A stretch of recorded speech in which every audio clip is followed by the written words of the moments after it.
Humanitarian aid is usually remembered as an act of mercy, food for the starving, relief for the innocent, a moral response to catastrophe. But in the modern world, nothing operates outside of power. During the First World War, Belgium became the center of one of the largest humanitarian relief efforts in history. Millions were fed, starvation was averted, lives were saved. And yet, beneath the language of charity, something else was happening. Relief was not simply delivered, it was managed, financed, guaranteed. Food moved through shipping lanes, credit moved through banks, neutrality moved through legal frameworks, and power moved quietly, without armies. Much of this food did not simply sustain Belgian civilians, who, it could be argued, were not even that much in need of all the supplies. It freed German resources, allowing occupation authorities to redirect their own supplies to the front, and once again, prolonging the war. In practice, humanitarian relief helped stabilize an occupied territory and indirectly supported the German war effort. This episode examines the Belgian relief not as a moral story but as a structural one, a case study in how humanitarianism can function as leverage, how aid can reshape economies, and how power can be exercised without conquest. This is humanitarianism as a weapon, and also as a means to prolong the agony of World War I. Chapter 15. The Relief of Belgium, the Great Humanitarian. Chapter 15 dismantles the idea of Belgian relief as a purely humanitarian triumph, arguing instead that it was one of the most effective mechanisms for prolonging the war. The authors claim that the true history of the relief effort was deliberately buried after the conflict, with key records removed or suppressed under the direction of its leader, Herbert Hoover. The Herbert Hoover who would later become President of the United States. Publicly, the Commission for Relief in Belgium was celebrated as the greatest humanitarian operation the world had ever seen, created to feed civilians in occupied Belgium and northern France. Privately, the authors argue, the relief system ensured that German occupation forces were indirectly supplied, allowing the war to continue far longer than it otherwise could have. Hoover, portrayed as deeply connected to British elite networks, financiers, and major banks, consolidated total control over the relief operation. He used press influence and fear-driven narratives of mass starvation to crowd out competing aid efforts and centralize funding, much of it routed through the institutions tied to J.P. Morgan. Despite overseeing relief, Hoover retained extensive private investments and profited handsomely during the war. In Belgium, the relief apparatus was administered by bankers, lawyers, and politicians with long histories of colonial exploitation. Oversight was entrusted to young American volunteers presented as neutral supervisors but ill-equipped to manage an operation of such scale and consequence. The chapter argues that the relief organization operated in a legal gray zone, accountable to no shareholders, flying its own flag, running its own shipping fleet, and shielded from the scrutiny by its humanitarian image. Any critics who questioned its legality or impact were silenced or marginalized. The authors conclude that Belgian relief functioned less as a charity than as a private, unaccountable power structure, masking profiteering and strategic manipulation behind the language of compassion, while quietly sustaining the very war it claimed to alleviate. Chapter 15 argues that Belgian relief didn't just feed civilians, it fed a war, protected by the mask of humanitarianism.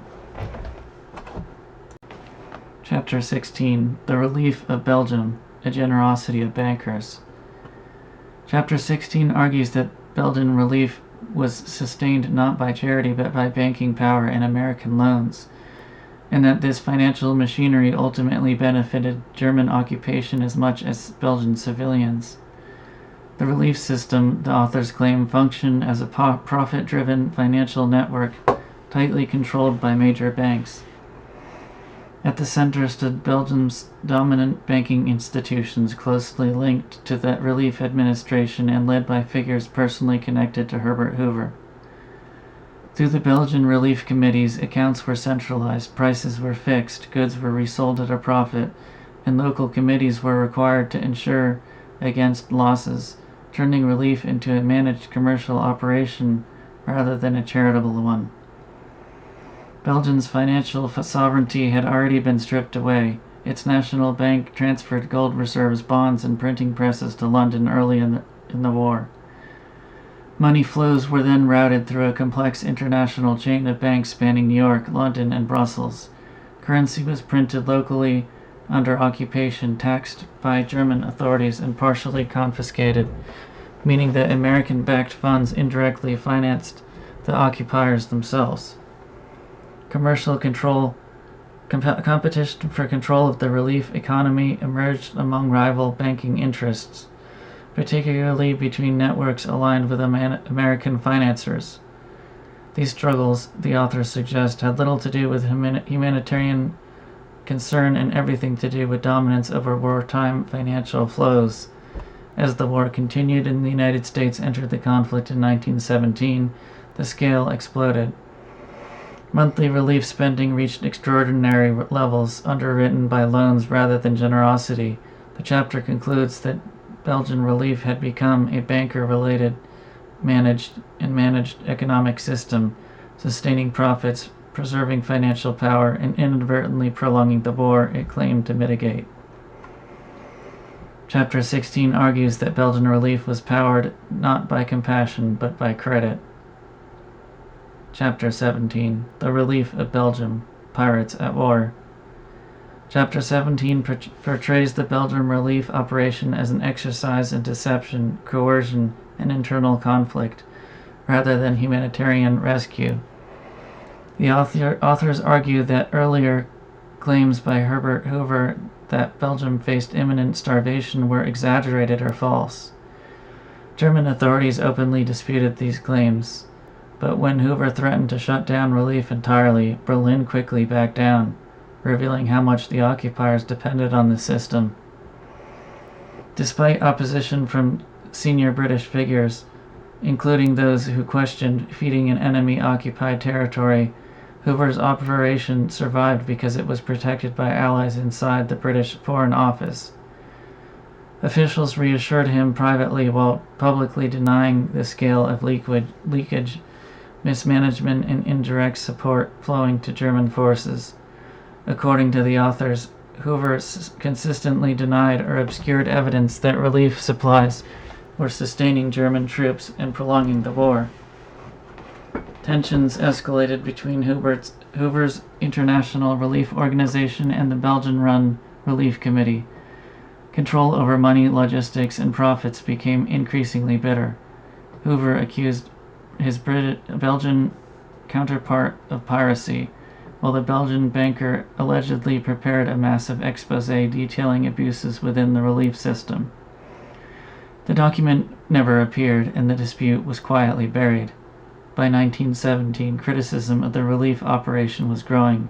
Hoover moved to dissolve the organization and distance himself from its legacy. When the United States entered the war, food shipments continued under new arrangements, while Hoover secured a powerful new role in Washington.